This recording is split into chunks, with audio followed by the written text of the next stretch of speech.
செவ்வாய்க்கிழமை பாதுகாப்பும் தைரியமும் தரும் ஜெபம். அன்புள்ள பரலோக பிதாவே, இந்த அழகான செவ்வாய்க்கிழமை காலை வேளைக்காக உமக்கு ஸ்தோத்திரம். இந்த புதிய நாளில் உம்முடைய கிருபையினால் எங்களை உயிர்ப்பித்ததற்காக நன்றி செலுத்துகிறோம். கர்த்தாவே, இன்று நாங்கள் எதிர்கொள்ளும் சவால்களையும் வேலைகளையும் உமது பாதத்தில் வைக்கிறோம். திடன் கொள், பயப்படாதே, நான் உன்னுடனே இருக்கிறேன் என்ற உம்முடைய வாக்குத்தத்தத்தின்படி எங்களுக்கு தேவையான தைரியத்தையும் மனபலத்தையும் தாரும். எங்கள் பிரயாணங்களில் உமது பாதுகாப்பு எங்களோடு இருக்கட்டும்.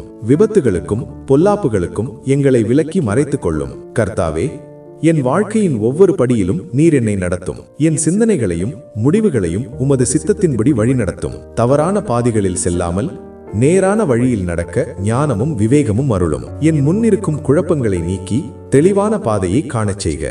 எங்கள் குடும்பத்தின் தேவைகளை சந்தியும். கவலைகளோடு இருப்பவர்களுக்கு ஆறுதலையும் நோயுற்றவர்களுக்கு பூரண சுகத்தையும் தாரும். இன்று நாங்கள் பேசும் வார்த்தைகளும் செய்யும் செயல்களும் உமக்கு பிரியமாயிருக்க உதவி செய்யும். உமது மெய்யான ஒளி எங்கள் பாதையை வழிநடத்தட்டும். இயேசு கிறிஸ்துவின் இன்ப நாமம் வழியாக வேண்டுகிறோம் நல்ல பிதாவே, ஆமேன். இன்றைய வாக்குத்தத்தம்: நீ பயப்படாதே, நான் உன்னுடனே இருக்கிறேன். திகையாதே, நான் உன் தேவன். நான் உன்னை பலப்படுத்தி உனக்கு சகாயம் பண்ணுவேன்.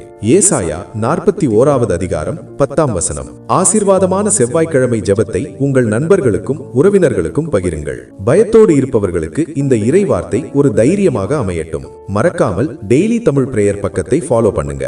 ஒவ்வொரு நாளும் ஆசீர்வாதமான ஜெபங்களையும் பெற்றுக்கொள்ளுங்கள். கர்த்தர் உங்களை ஆசீர்வதிப்பாராக.